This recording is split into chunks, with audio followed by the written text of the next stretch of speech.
Welcome to everybody to the 4th Annual Community Connections Conference. I think it's a testament to this community that there are so many people here year after year and that it keeps growing.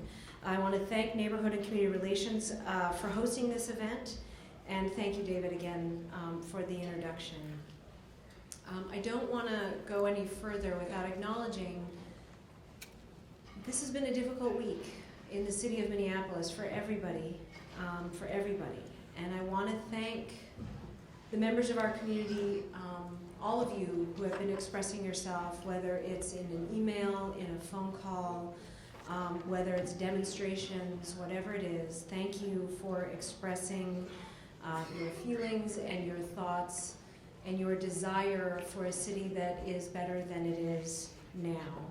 I respect, the city respects your right to voice all of that, and I thank you for exercising it, and your right to speak up and to speak out. And I want to thank those of you in this room. Each of you is clearly devoted to making your neighborhood and your city and your world a better place to be, for you, for your neighbors, for everybody that you know, everybody in the city, and that is crucial because if this moment tells us anything, it tells us that we do have a lot of work left to do, and that the only way we are going to be able to do it is together. So it is particularly appropriate that this Community Connections Conference happens in this city. It's particularly appropriate that it is happening today, that it is happening this week, and I am very grateful that you are here. Because we as a community have many tools at our disposal to make sure that we have the community that we choose and that we create the community of our choosing.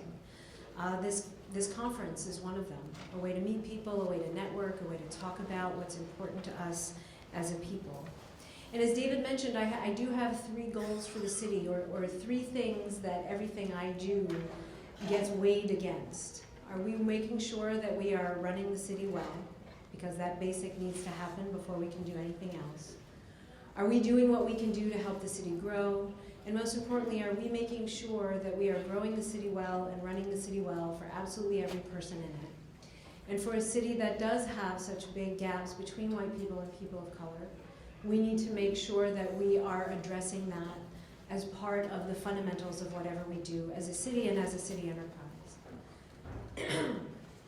And as I said, as a community, we have a lot of tools at our disposal to make those 3 goals real. We have a lot of things that we do together.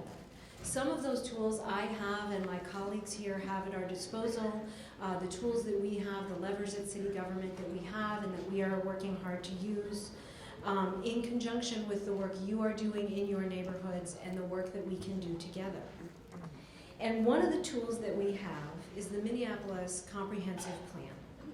It is an incredibly important tool to help guide the future development of the city of Minneapolis, and your participation in the process is fundamental to making sure that we are running the city well, that we are building growth, and that everybody can contribute to and benefit from that growth and prosperity. Now I'm gonna say something official that sounds a little boring, just to make sure that I get it out of the way. The comprehensive plan provides guidance for designing policies and programs, planning capital improvement projects, reviewing land use and public land transactions, and many other city actions. Okay, thank you very much. That is a boring way of saying something very, very important. I was a little bored reading it, but it's about the foundation of being an awesome city. It is from the ground up. How do we build and design ourselves? How do we organize ourselves physically?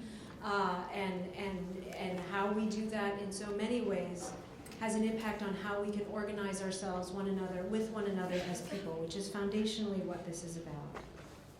And so as we grow the city, we get to shape our growth in a way that is equitable and is sustainable. That's one of my goals in this comprehensive plan, is to make sure that equity and sustainability are part of that conversation, that we get to ensure that everyone benefits and can contribute to our growth and our prosperity.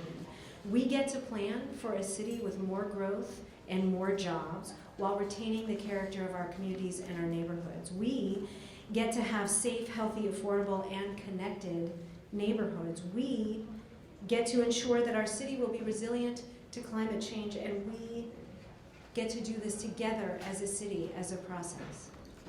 This is an extraordinary invitation for us as a people to come together and think about who we want to be now and 20 years from now, and how are we going to get from here to there. And I am inviting you, and I am asking you to participate in this incredible process, because your participation will be crucial. Without your ideas, thoughts, vision for the city, it's not going to be much, and it's not going to go far. So please, whether you are a resident or a business owner or a developer or anybody else with an interest in growing our city the right way, please help us create an inclusive city that works for everybody.